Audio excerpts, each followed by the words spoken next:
Tonight, explaining last night. Team Trump lowers expectations ahead of the Iowa caucuses. Does Haley have them worried? I defeat Biden by double digits. About today, another court appearance becomes another winning photo op. It's a shame. It's really a witch hunt in the truest sense of the word. As the media comes to terms with a likely Trump comeback. Striking back. Will the U.S. and Britain finally hit Houthi missile sites? Is it too little, too late? Why much of the world is now looking to China for protection. Reefer madness. Marijuana, the burning weed with its roots in hell. New research shows marijuana leads to higher levels of psychosis in teens. Why are we legalizing something so dangerous? Suing Harvard. Jewish students fight back against Harvard. Do they really understand who they're going up against? And end of an era. Belichick and Saban hang it up. Why 72 is too old for the gridiron, but 78 and 82 are fine to run the free world. To those who say I can't vote for Joe Biden, he's too old, what do you say? I say his age is an asset. And we start with breaking news. If there is any question that President Biden is a wartime president tonight, answers that question. It is 3 a.m. in Yemen, 7 p.m. here in Washington, and U.S. airstrikes against the Houthi rebels have begun along the coast here of the Red Sea and the Arabian Sea. Against the Houthi rebels in Yemen, they are controlled and supplied, of course, by Iran. For the past couple of months, the Houthis have been taking pot shots not only at U.S. Navy ships, but also at commercial shipping through the Red Sea. 10% of the world commerce goes through the Red Sea. The Houthis had stopped that. They'd used these ships and the Navy ships as target practice. The Navy had taken it on the chin, never fought back. Tonight, that changes. The way this is going to go, we don't know how many waves of attacks there will be. There's a few U.S. Navy ships here, not only in the Red Sea, but also in the Gulf of Aden. They have Tomahawk cruise missiles. And then there is going to be the air component from not only U.S. bases. We'll put up U.S. and U.K. bases since this is a joint operation. U.S. bases in Iraq, and then obviously down here in Saudi Arabia and in Qatar for places to launch those attacks from. This is some of the video from the U.S. ships as they were both under attack and sending off the interceptors to try and blow up the Houthi drones and missiles that had been launched at them. So far, no U.S. sailors have been killed, and obviously there was a fear by the United States that that might happen. At some point, Iran and the Houthis were going to get lucky. The issue here is it too little, too late? You think about Iran, they've been allowed to embarrass the United States now for at least a couple of months with 130 attacks against U.S. bases and U.S. ships. This is the first real meaningful response. How big it goes, we don't know. The fact that the United Kingdom is involved is pretty significant. We had been hearing rumblings out of London that the Brits were even pressuring the United States to do more because of so much of the shipping that comes through the Red Sea goes to the United Kingdom. They were tired of this and the increased costs that had come, and they were tired of being embarrassed by the Iranians and by the Houthis. Houthi command and control is in Sana'a, which is the capital of Yemen. Yemen's pretty much a failed state now. So you're going to have a few waves of attacks, and we see how this goes, right? First, you take out Houthi air defenses, which are supplied by Iran. So that means Russian-made air defenses that can endanger U.S. planes. First, you take out the air defenses, then you start taking out command and control, and then you start taking out the weapons depots. That is going to be the first three phases of this attack overnight right now in Yemen. Whether you see a day 2, day 3, day 4 is yet to be seen. The Secretary of State, Antony Blinken, is in the Middle East right now. And the continued attacks by the Houthis was really embarrassing the administration. And that's been the real issue here, is how long was Iran going to continue to embarrass the United States? We've heard for so long from this administration. Their whole plan was to not escalate, not escalate, not escalate. And it seems now the Houthis have forced the United States into escalating. Glenn Ignacio, former U.S. Air Force Special Operations pilot, commander, and major, is with us now. Typically 3 waves, right, Glenn? You take out the air defenses, command and control, and then you start going after the launch sites and the weapons storage facilities for the Houthis. Yeah, that's absolutely right. They're actually very close together. So it's not, waiting time. You're really trying to go in as a strike package. You've had plenty of time to do the intelligence to build these strike packages. And then you put the right assets to be able to jam, destroy, and then be able to strike those particular areas. We're looking at it in terms of, this was video that we first saw from the Houthis of them taking over a ship. This was the first one of their real attacks. It showed fairly sophisticated operations by the Houthis, flying in on a helicopter, landing on a ship, taking it over. Or is this sort of a ragtag rebel organization? How much help has Iran given them and turned them into a real fighting force? Yeah, I mean, the impression that a lot of people have is that they're ragtag, but in all honesty, they haven't. They've had a lot of time to be able to practice and refine their operations. In fact, some of the technology that's come from Iran, they've actually improved and extended ranges. So they've gone from sort of this, rebel group to actually a pretty organized and formidable type of foe. And just as you saw that infiltration to that ship and getting their forces to take that, I believe that was a Japanese ship that's been held since November, is carried out very well. So you never, ever underestimate, always consider a threat to be the best threat so that you keep yourself safe and you feel like you're fighting against a formidable force and never get complacent in the operations. So you think about U.S. bases, right? You've got Qatar, you've got the UAE, you've got Bahrain, you've got Bahrain, you've got Saudi Arabia, an enormous amount of U.S. assets located here to be able to head to Yemen. And look, it's not exactly like the Houthis have super sophisticated air defenses. This isn't going after Moscow or something. But would you expect any kind of ground component to this, either U.S. special operations or perhaps having somebody from even conventional ground forces going in? At this time, I would say no. There's been a big civil war that's going on in Yemen for a long time. The Saudis have actually been in sort of a peace or a truce right now with Yemen, and they're sort of staying out of this. But it's a U.S.-UK strikes. The best thing and the safest thing is for these strikes to be taken care of. They're very surgical. Our operations are very laser guided, or the JDAMs we have very precise. So we'll take out those strikes, and the intelligence has been key. The best thing is actually not to have boots on the ground at this point because of the political areas, plus just the nature of the way Yemen is right now and all civil war, and it's a chaotic place. So better to not have boots on the ground and do this from an air power strike kind of perspective. It's kind of wild, right? Because it was back in 2021, President Biden stopped sending U.S. weapons to the Saudis because he was upset that the Saudis were pushing the war in Yemen.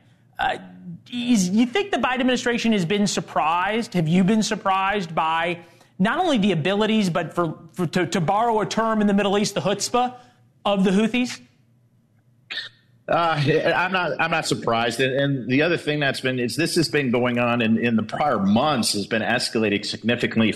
Originally, it was just like 1 or 2 drones or even a missile towards Israel that we shot down. Then it escalated to, some direct attacks against the U.S. Navy. And then it expanded into all maritime operations. So this has been escalating, and we haven't really done anything to suppress it or stop it. So they have shown they have leaned forward and shed what their particular game is. And we haven't pushed them back, and it's about time that we did. I mean, it's one of these things you have to be preemptive versus just sitting back and shooting down drones. We've hurt. Unfortunately, we've had U.S. soldiers hurt in Iraq as well. So, getting the Houthis in place is the best thing.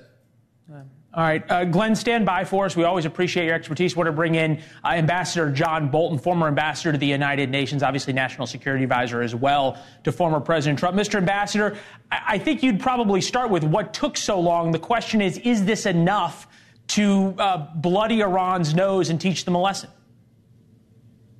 Well, we won't know, obviously. These attacks by the Houthi are clearly part of an Iranian-directed strategy in the region, their so-called Ring of Fire strategy, to put pressure on Israel and the West, and it is long overdue.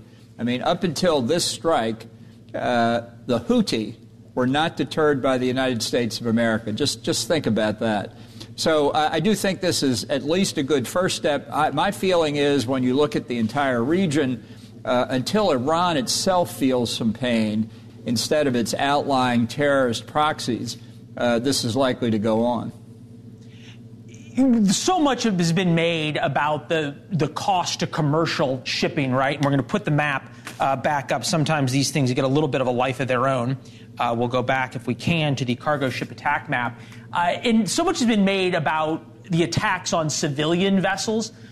Bloomberg reported that just in the past couple of days that the vessels that are still going up through the Red Sea have been broadcasting their Chinese ties to Chinese companies, Chinese cargo, on and on and on, thinking that would provide them some insurance from the Houthis, who are controlled by Iran, ... Does that mean who are also controlled by the Chinese? Well, quite likely. There are also reports that vessels signaling they have no connection with Israel also think they're going to get a safe passage. But the fact is the number of ships actually transiting the Red Sea is way down. And given that typically on an annual basis, 12 to 15% of the world's trade goes through the Suez Canal, 30% of the container ships annually go through the canal, the kind of constriction that we've had is already having an effect on the economy, and Iran knows that very well. This is a choke point, and they are choking.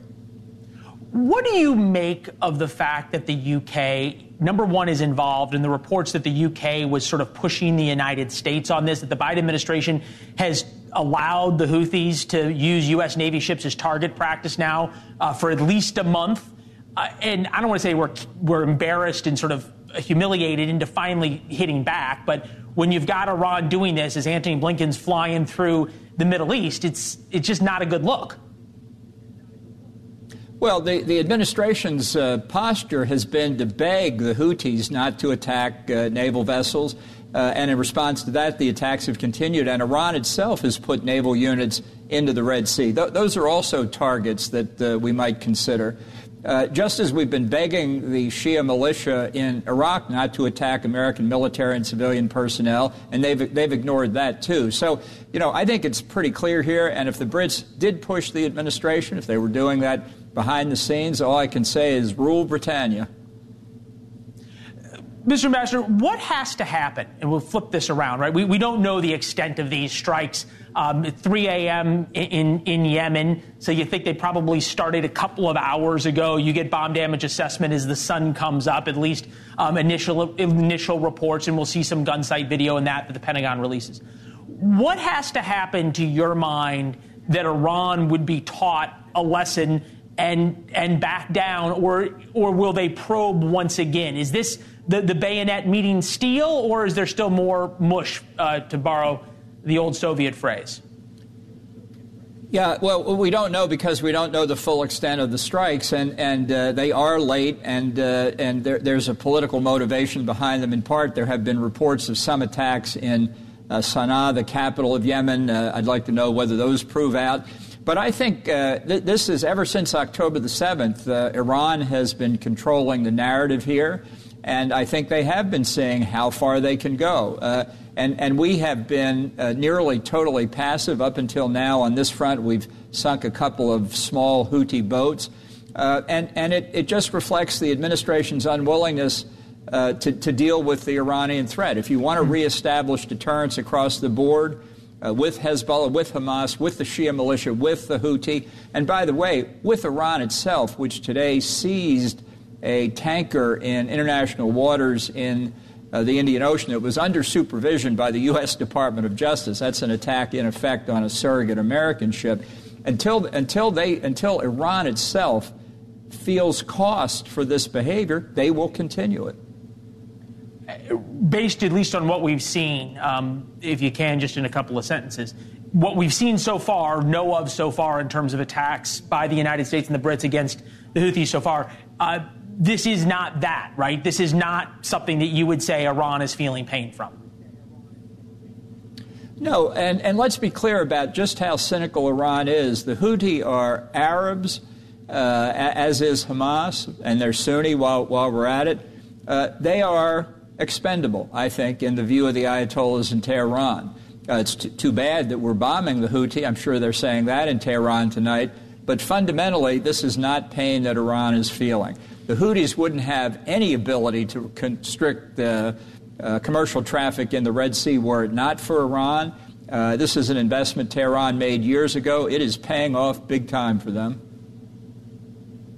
All right, Mr. Ambassador, thank you very much. We appreciate it. Glenn Ignazio also with us on this breaking news. Thank you both, gentlemen, back here in Washington. Two big parts to this story, right? Obviously, what is happening in the Middle East and whether this now escalates, which is what the Biden administration has feared so long, or whether the attacks are so minimal that Iran keeps pushing. And there are more attacks and they keep testing and probing in other ways. That's what we heard from Ambassador Bolton.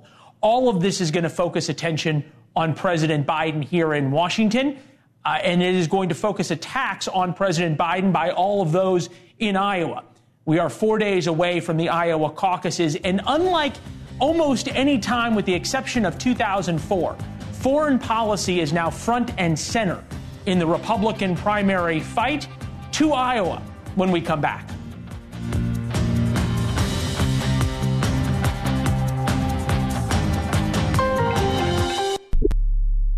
That means it is over, and now we wait.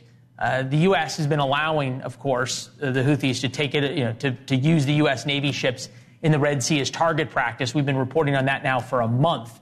The question is this enough? Is this enough to bloody the nose of the Houthis and to put an end to the attacks, not only on the U.S. Navy ships, but on commercial ships as well that have caused major problems? This is also, as we take a live look at the White House, going to focus an enormous amount of attention on the Secretary of Defense, who is still in the hospital, the scandal involving the cover-up of his hospitalization and his cancer diagnosis. The White House has been dealing with that all week. This is going to renew those questions, and there's going to be a lot of discussion about exactly who was involved in planning this retaliatory raid and whether it was delayed and whether it should have been delayed or not because of the Secretary of Defense's hospitalization.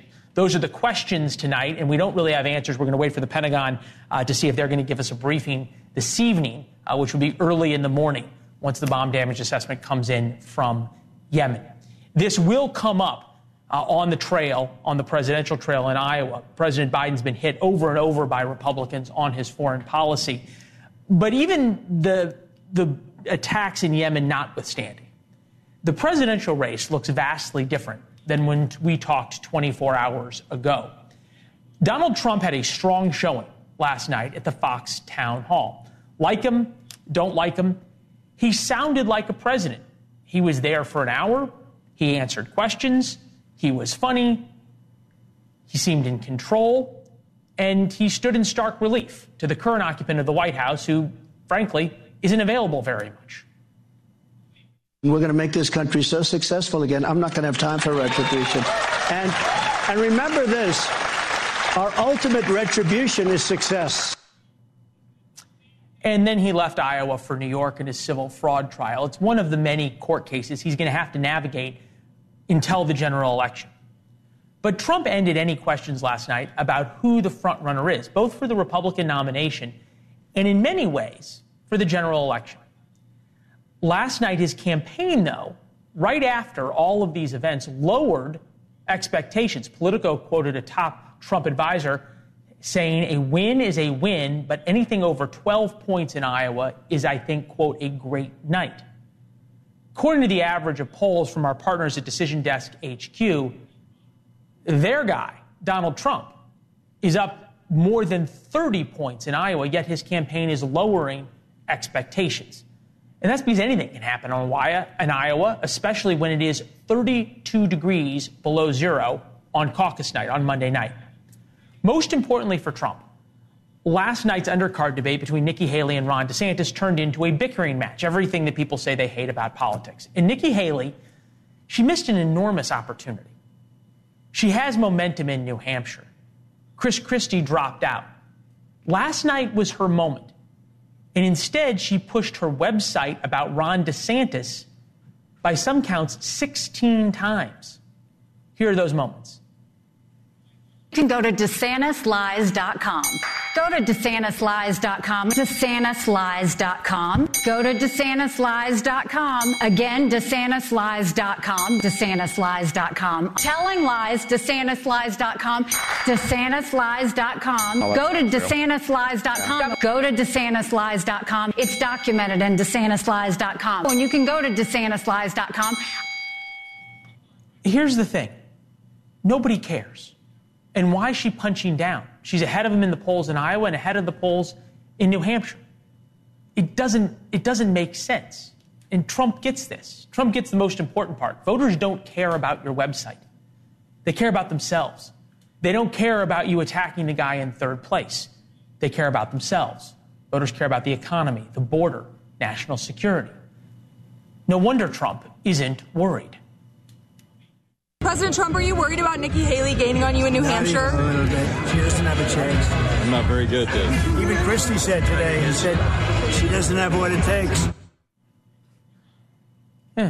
He doesn't seem worried. Of course, Trump would say that if she did have a chance. And to be fair, she has a chance to win in New Hampshire. And anything can happen in Iowa. That's why we're going tomorrow morning, literally into the blizzard. But maybe we were right back in September, now 4 or 5 months ago, with this prediction.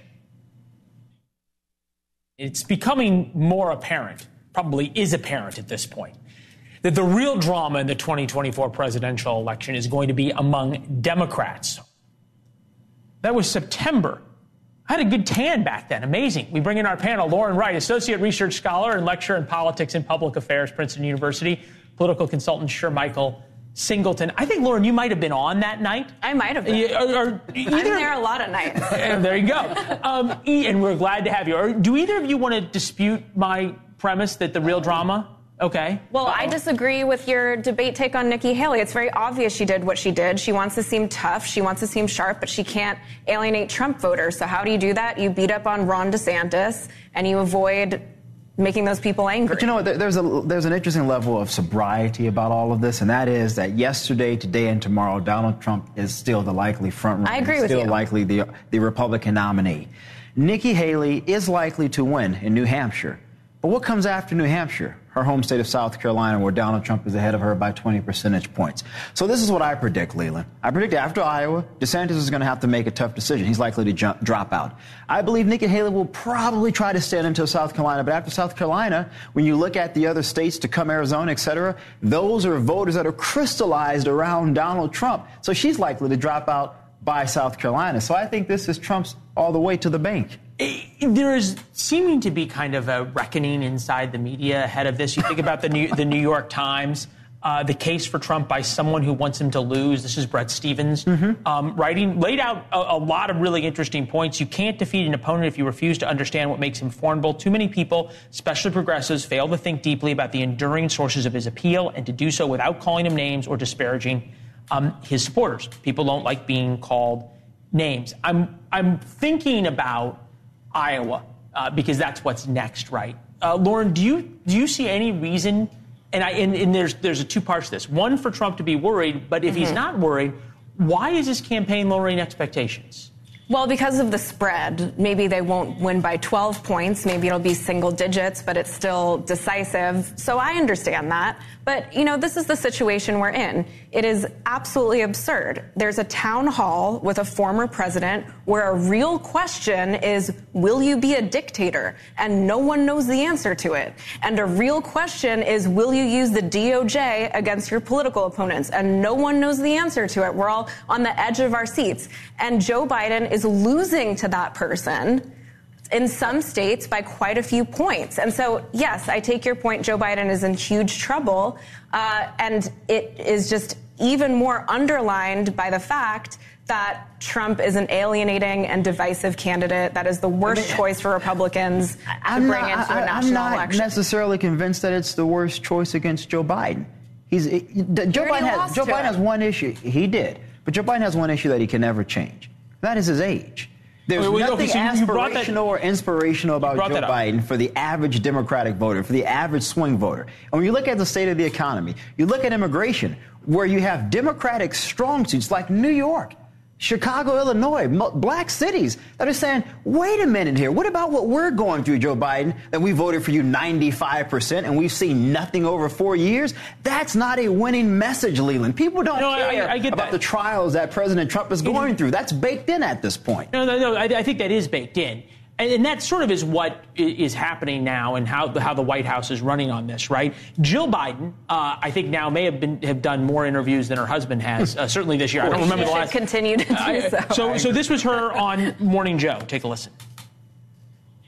He can do it, and I see Joe every day. I see him out, traveling around this country. I see his vigor. I see his energy. I say his age is an asset.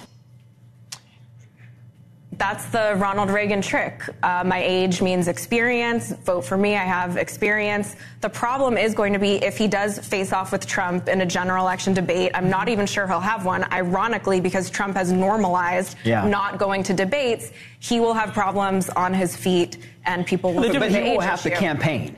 And people will see whether or not the president of the United States is capable. I've done this with 3 candidates. You're talking about several hours in one place. Then you're jumping on a plane to the next place. Does he have the stamina to do it, Leland? I don't think he does. Can he walk up on the stage without tripping over himself? I'm not convinced, with all due respect to the president.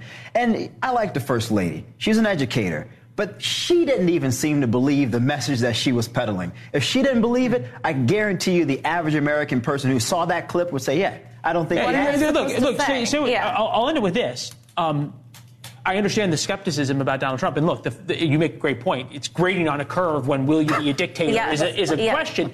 That said, he's answering questions, which is something Joe Biden isn't doing. And that side by side is they're hiding him from the media, more apparent. All right.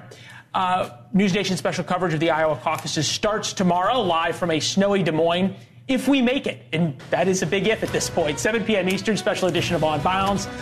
Monday, Chris Cuomo, Dan Abrams, and Elizabeth Vargas will be co-anchoring a live special coverage starting at 8 p.m. Eastern. I will be in Iowa as well. President Trump used his court appearance to court voters, not only in Iowa, where he left, but around the country. A guy who knows a thing or two about being prosecuted as a politician, fighting not only for his legal life, but his political one, Rod Blagojevich, on the other side of the break.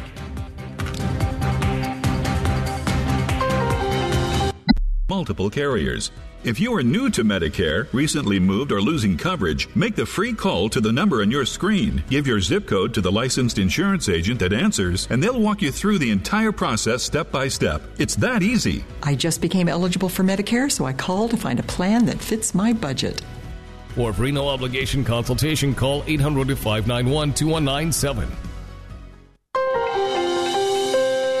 Donald Trump's months-long fraud trial, the civil trial in New York, came to an end, one of 6 trials involving the former president. He delivered remarks today in court in his own defense, taking aim at the New York Attorney General and the judge who was judging the case. Eventually, the judge instructed Trump's lawyers to, quote, control your client. Of course, being ordered to control their client was not a problem outside of the courthouse in front of the media. They don't have any facts. They don't have any evidence against us. Millions and millions of pages, years of litigation, and all politically motivated. She campaigned on I will get Trump. If you've ever seen any of her clips, they're horrible clips, actually, the anger. She's got serious Trump derangement syndrome. New York Attorney General Letitia James wants a $370 million penalty against Trump and his companies and to oust Trump from his own company and ban him from doing business in New York. With us now, a guy who knows a thing or two about trials as a politician, former governor of Illinois, Rod Blagojevich. Good to see you, sir. Thank you. I think we should say up front you were pardoned by President Trump, so there's a few feelings there that we put out. But I've been interested in your comments on this because I think you see and you saw in your mind what happened. What happened to you is the canary in the coal mine, both with the charges against Donald Trump and the investigations into Hunter Biden, something that is dangerous. Well, it's very dangerous. I would say that this is the greatest constitutional crisis we've faced in America since the Civil War. The weaponization of prosecutors, the politicization of the courts to be used as political weapons, partisan weapons to destroy leading candidates from either party. What they did to me, a Democrat governor at the AAA level, they're now doing at the major league level to a Republican president. And the big problem is it's destroying our democracy. And it was never intended to be this way. The prosecutors, in this particular case, the Attorney General running on a campaign, promised that she would get Trump if she gets elected. The irony is that she's one of those rare politicians who's actually keeping her campaign promise, but she's doing it at the expense of the rule of law. She's butchering the interests of justice. She's undermining democracy and public trust. And the irony is she's selling out the people of New York because she's supposed to be the people's lawyer, looking after the little guy, but instead she's pushing the interests of the big banks and the big insurance companies. It's ironic and laughable, but unfortunately it's very dangerous, and our country's in big trouble because this is communist-style politics that the Democrats are doing. And I should point out to your listeners, I was a twice-elected Democrat governor, the first governor in America to endorse Obama. And I see what they're doing to Trump. Would you say the same thing? Republican prosecutors did to me. I'm sorry? Would you say this is the same thing? Would you say it's the same thing with what's being done to Hunter Biden and by extension to the demands to look into Joe Biden?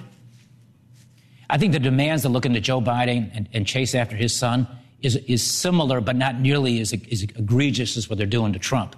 I don't like the idea that all of a sudden a man becomes president of the United States and they start investigating his son. This is the new ugly politics in America today.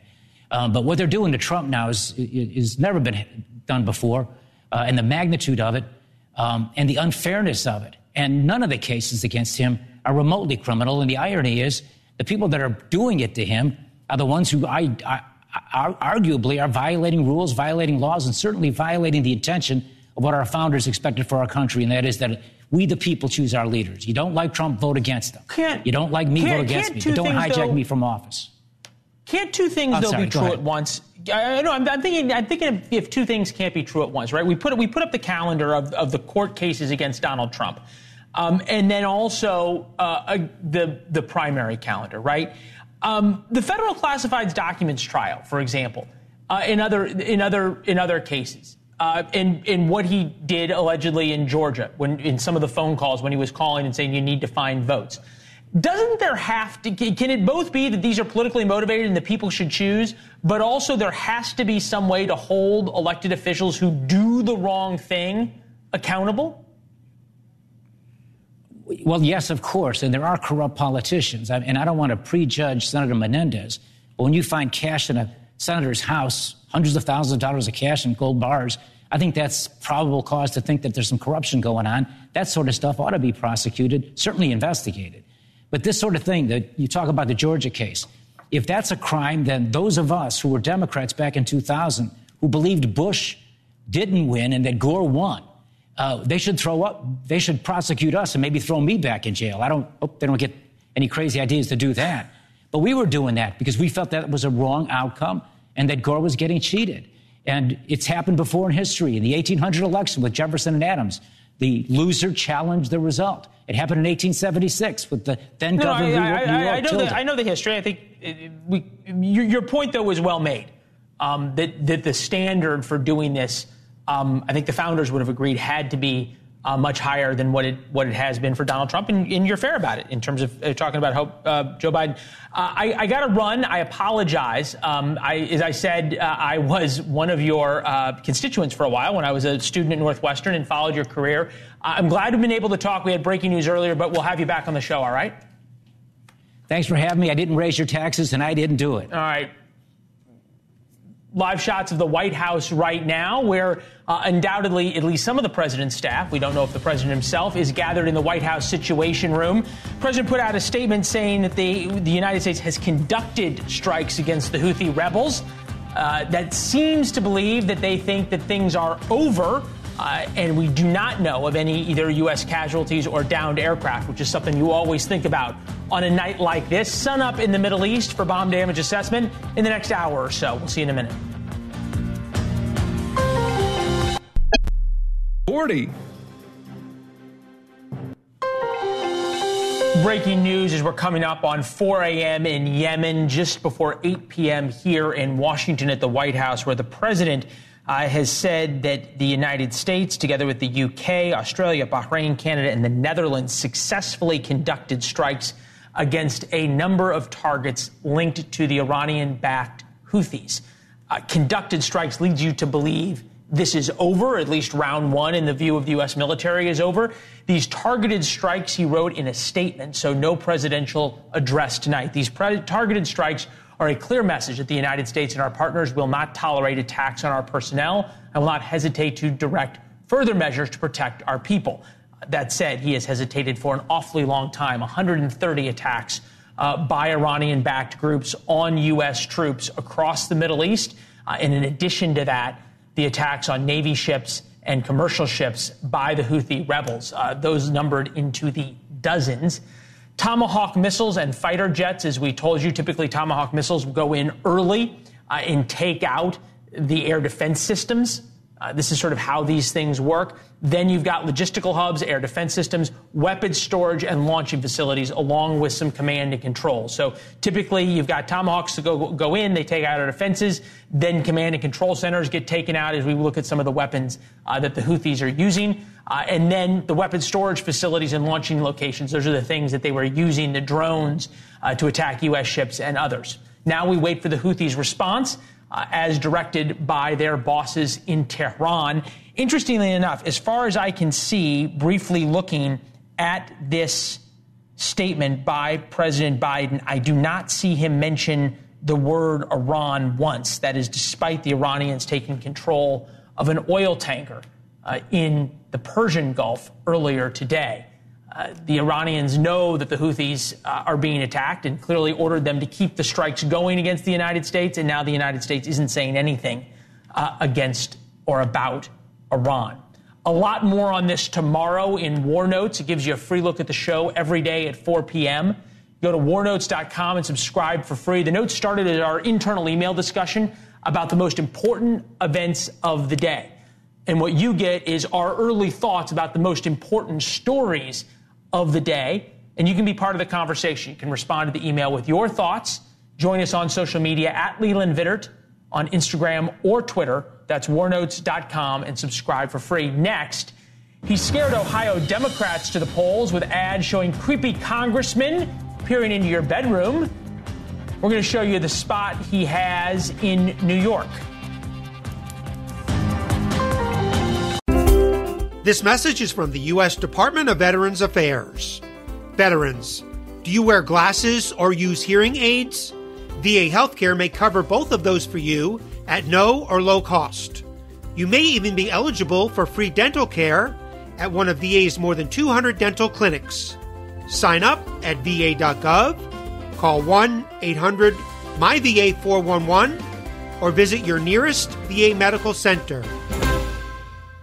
After I lost my mom, I lost my way. Then I found youth advocate programs, behavioral health services. As a little kid, I made some mistakes, but I'm not a mistake. YAP gives communities alternatives to residential care, youth incarceration, and neighborhood violence. After completing our program, nearly 90% of participants remain in their community.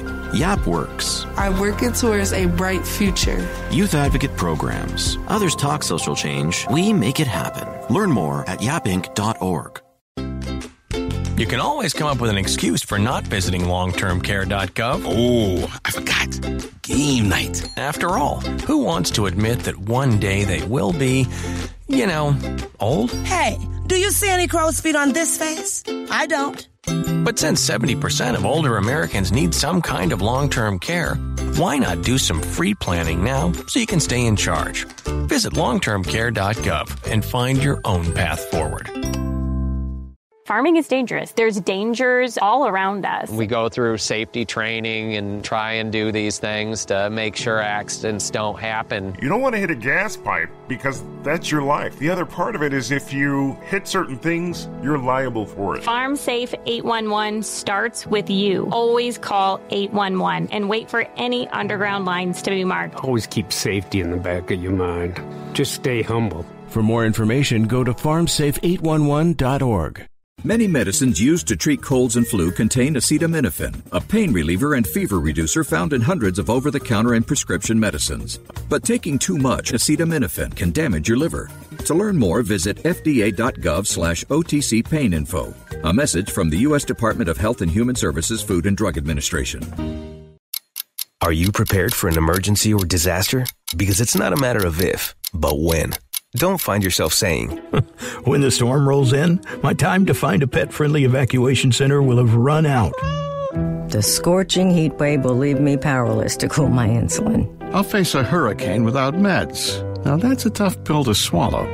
Let's prepare so we all have a better story to tell. Get started at ready.gov/older adults. Brought to you by FEMA and the Ad Council. Thanks for listening to NewsNation on the go. I'm Leland Vittert. We're here for you 24/7 on the NewsNation app, or just say, Alexa, play NewsNation. You can't escape a traffic jam. Know what else you can't escape? Seasonal allergies. And you might think you can avoid that coffee stain until... Oh, really? You can't escape a lot of things in life. But you can escape prediabetes. Prediabetes captures 1 in 3 adults. There are usually no signs of prediabetes. In fact, most people don't even know they have it. But with early diagnosis, you can change the outcome and prevent or delay type 2 diabetes. Take action by taking the 1-minute risk test at doihaveprediabetes.org. You might not be able to escape having this song stuck in your head, but you can escape prediabetes. Go to doihaveprediabetes.org today. Brought to you by the Ad Council and the Centers for Disease Control and Prevention. Hi, I'm Dr. Kathleen Eubanks-Ming with the American Academy of Family Physicians. Bullies use power, strength, or popularity to hurt others emotionally or physically. And while you can't be with your child all the time, there are ways you can help. If your child encounters a bully, tell them to get to a safe place and tell an adult. You can also show them how to block online bullies. Teach them they can be more than a bystander and that they can help their peers. For more on bullying, visit familydoctor.org or talk with your family physician. 4 to compare Medicare plans in your area or visit ehealth.com. eHealth, your Medicare matchmaker. Doctor, he's flatlining. We need to get him into surgery. Sorry, you can't do that. What are you talking about? Who are you? I'm a Republican congressman. Now that we're in charge, we repealed Obamacare, and we're not paying for this surgery. This man is dying. Now get out of the hospital. I won the last election. I'm not going anywhere. That's the latest ad for a group called Progress Action Fund. You might recognize the evil Republican congressman. He played the same role in one of the group's other ads about abortion. I can't believe this. My daughter was raped. And you're not going to do anything? I'm sorry. They'll put us all in prison if we do the procedure. He's right. I'm your Republican congressman. We've banned abortion. No exceptions. Those ads delivered big Democratic victories in dark red states, Ohio and Kentucky. The Obamacare ad is up in New York's 3rd district, where there is a special election to replace George Santos. The group's founder, Joe Jacobson, is with us, along with Congressman Eric Swalwell from California, who's also working with Progress Action Fund. Joe, to you, we thought this was the next iteration. It makes sense. Does this work for the 2024 campaign for the general election? Well, number one, thank you again for having me on the show for the ads. And it absolutely does. The reason being is Donald Trump, Speaker Mike Johnson, Republicans are trying to repeal Obamacare. They said it pretty publicly. Donald Trump a few days ago, Mike Johnson had a 57-page memo on how to repeal Obamacare. And as we saw in 2018, after Republicans failed to do so, they got wiped out at the polls. So it's our perspective that Democrats need to listen to the voters, and voters are clear. They care about health care, and they care about Obamacare, too. Yeah, it does seem as though it's something that is kind of entrenched and very difficult to end. 20-plus million people signed up in the affordable care marketplaces during the annual enrollment program this past year. I think that is a record. It is a record and very popular. Congressman Swalwell, this is the problem for Democrats, right, is that you've got Joe Biden, who is a historically unpopular president. Do you really want to be the party that is all that you have is scaring the bejesus out of people about what Republicans will do? I get it's a strategy, but is it a good one? Well, we need to play on their side of the field. Democrats historically, I think, have just been awful at talking to the heart, and instead we try and talk to the head in like a very wonky, high-minded way. Look, your freedom of body, your freedom of healthcare is at stake, and we need you to know who the villain is, who's going to take it away, who would flatline it, so to speak, if they were in office, and that's MAGA Republicans. And that's what this ad is doing. That's why I'm happy to partner to promote this with Joe and Progress Action Fund. They're not pulling any punches because we just can't afford to, and too many people will be out in the cold if that happens. I always think it's funny. You have Republican congressmen on, and they always say, "Oh, Democrats have their act so much better together than we do." You have Democratic congressmen on, and they say, "Oh, Republicans are so much better at fighting on the other side." But Joe, this is what I'm trying to figure out. Look, the one clip from the town hall, from Donald Trump's town hall, that got sent out by the Biden administration, the very first one, was about abortion. How many voters, as you guys are looking at this, how many voters are persuadable not on the single ballot issues? And I know it worked for Andy Beshear in Kentucky, and obviously it worked in Ohio for the single ballot issue, and in Kansas for the single ballot issue.